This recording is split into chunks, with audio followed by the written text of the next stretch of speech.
السلام علیکم ورحمۃ اللہ وبرکاتہ۔ دوستوں، درس قرآن و حدیث صرف 10 منٹ میں آپ سمجھ سکتے ہیں کہ اللہ ہمیں قرآن میں کیا پیغام دے رہا ہے۔ اس درس کو اینڈ تک دیکھیں اور دیگر دوستوں سے بھی شیئر کریں۔ جزاک اللہ۔ الحمدللہ رب العالمین والصلاة والسلام علی سید الانبیاء والمرسلین، اما بعد فاعوذ باللہ من الشیطان الرجیم، بسم اللہ الرحمن الرحیم۔ ناظرین کرام، ایک مرتبہ پھر حاضر ہوئے ہیں سلسلہ درس قرآن لے کر آپ کی خدمت میں۔ امید ہے کہ آپ بخیر و عافیت سے ہوں گے اور آپ کا بہت بہت شکریہ، آپ ہمارے درس کو سنتے ہیں اور اس کا اجر اللہ تبارک و تعالیٰ عطا فرمائے گا۔ بالکل اس لیے درس کو مختصر سا کرتے ہیں تاکہ قرآن پاک کو سمجھنے میں سمجھانے میں آسانی رہے۔ آج قرآن مجید فرقان حمید سے دور ہیں تاکہ ہم کم آیتیں پڑھ کر تھوڑے وقت میں زیادہ سمجھ سکیں، اچھا سمجھ سکیں۔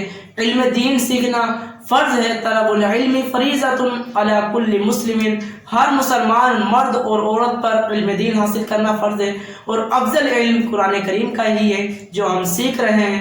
بالکل مکمل طور پر جو ہے درس کو سنا کریں۔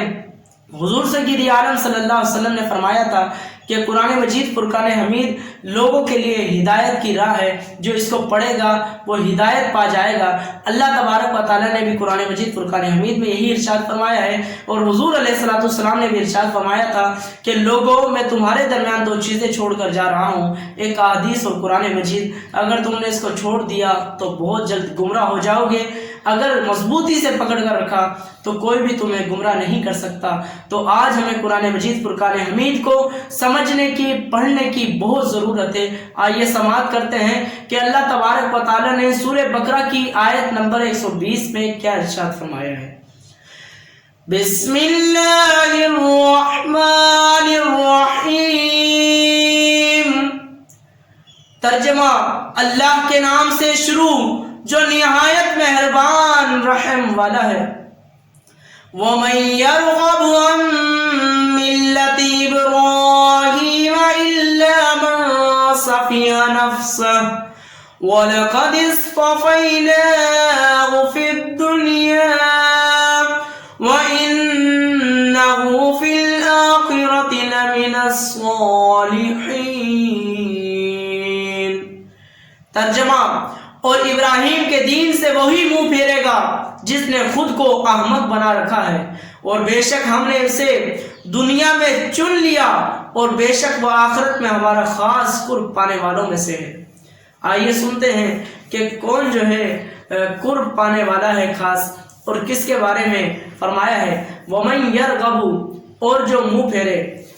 علماء یہود میں سے حضرت عبداللہ بن سلام رضی اللہ تعالیٰ عنہ نے اسلام لانے کے بعد اپنے دو بھتیجوں مہاجر اور سلمہ کو اسلام کی دعوت دی، اور ان سے فرمایا کہ تم کو معلوم ہے کہ اللہ تعالیٰ نے توریت میں فرمایا ہے کہ میں اولاد اسماعیل سے ایک نبی پیدا کروں گا جس کا نام احمد ہوگا، جو ان پر ایمان لائے گا وہی کامیاب ہے، اور جو ایمان نہ لائے تو وہ ملعون ہے۔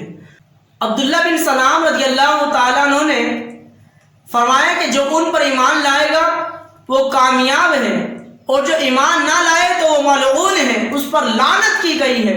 بالکل اسی طرح ہے کہ جو حضور جانے کائنات اللہ اور اس کے رسولوں اور اس کی کتابوں پر ایمان لے کر آیا وہ کامیاب ہے، اور اس کے لیے ہمیشگی کی زندگی ہے، اور ایسے باغات میں اللہ تعالیٰ داخل فرما دے گا، جنات تجری من تحتها الانہار۔ اللہ تعالیٰ جو ایمان لے کر آیا اللہ پر، اس کے رسولوں پر، محمد عربی صلی اللہ علیہ وسلم پر، ان کی کتابوں پر، کہا کہ اللہ ایسے باغات کے اندر ان لوگوں کو داخل فرمائے گا جس کے نیچے سے نہریں بہتی ہیں۔ اور جنت ایسی چیز ہے نہ کسی آنکھ نے دیکھا، نہ کسی کان نے وہ سنا، نہ کسی دل پہ وہ خیال گزرا۔ ایسی نعمتیں اللہ تعالیٰ نے جنت میں مومنین کے لیے تیار کر رکھی ہیں۔ کہا کہ جو ایمان لایا وہی کامیاب ہے، اور کامیاب ہونے سے مراد یہی ہے کہ وہ جنت کا مستحق ہے، جنت میں جائے گا، اور جو ایمان نہ لے کر آئے وہ ملعون ہے، اس پر لعنتیں کی گئی ہیں۔ اب یہ لعنت جو ایمان نہیں لے کر آئے ان پر لعنت ہے، ملعون یہ جمع ہے لعن کی، اور سب کی لعنت ہے اس شخص پر۔ اللہ کی بھی لعنت ہے، رسولوں کی لعنت ہے، فرشتوں کی لعنت ہے، زمین آسمان تمام فرشتوں کی لعنت ہے۔ تو کہا کہ جو ایمان نہیں لے کر آئے ان پر لعنت اللہ تعالیٰ کی اس کے رسولوں کی پڑتی ہے۔ یہ سن کر سلمہ ایمان لے آئے، کیونکہ حضرت عبداللہ بن سلام رضی اللہ تعالیٰ عنہ کے 2 بھتیجے تھے، مہاجر اور سلمہ۔ یہ بات سن کر حضرت سلمہ جو ہے وہ ایمان لے آئے اور مہاجر نے اسلام قبول کرنے سے انکار کر دیا۔ اب اللہ تعالیٰ جسے چاہے ہدایت دے، جسے چاہے گمراہ کرے، اللہ تعالیٰ کے دستے قدرت میں ہے۔ 2 بھتیجے ہیں حضرت عبداللہ بن سلام رضی اللہ تعالیٰ عنہ کے، دونوں کو دعوت دی ہے۔ ایک مہاجر نے انکار کر دیا، سلمہ نے ایمان قبول کر لیا، اللہ کا، اس کے رسولوں کا، کتابوں کا اقرار کر لیا، دل سے تصدیق کر دی، زبان سے اقرار کر لیا۔ تو اس پر اللہ تعالیٰ نے یہ آیت نازل فرما کر ظاہر کر دیا کہ جب حضرت ابراہیم علیہ السلام نے خود اس رسول معظم صلی اللہ تعالیٰ علیہ وآلہ وسلم کے معبوس ہونے کی دعا فرمائی جو ان کے دین سے پھرے، تو حضرت ابراہیم علیہ السلام کے دین سے پھرا، اس میں یہود و نصارہ مشرکین عرب پر اشارتاً کلام ہے جو اپنے آپ کو فخر کے طور پر حضرت ابراہیم علیہ السلام کی طرف منسوب کرتے تھے۔ جب لوگ دین ابراہیم سے پھر گئے، پھر ان کی عظمت اور شرافت کہاں رہی؟ کچھ لوگ حضرت ابراہیم علیہ السلام کی طرف منسوب کرتے تھے اپنے آپ کو، تو اپنی عزت اور اپنی شرافت کی وجہ سے کہا کہ جب دین ابراہیم سے پھر گئے تو اب ان کی عظمت اور شرافت کہاں چلی گئی؟ یہ بھی معلوم ہوا کہ سچے دین کی پہچان یہ ہے کہ وہ سلف صالحین کا دین ہو۔ یہ حضرات ہدایت کی دلیل ہے۔ اللہ تعالیٰ نے حقانیت اسلام کی دلیل یہاں دی کہ وہ ملت ابراہیم ہے۔ استفیناہ، ہم نے اسے چن لیا۔ اللہ تعالیٰ نے حضرت ابراہیم علیہ السلام کو رسالت و خلت کے لیے چن لیا، یعنی آپ کو اپنا رسول اور خلیل بنایا۔ اللہ تعالیٰ نے بالکل اسی طرح ہے کہ ابراہیم علیہ السلام کو چنا اور رسول بنایا۔ اللہ تبارک و تعالیٰ ہمیں قرآن مجید فرقان حمید پر عمل کرنے کی توفیق عطا فرمائے۔ آمین بجاہ نبی صلی اللہ علیہ وسلم۔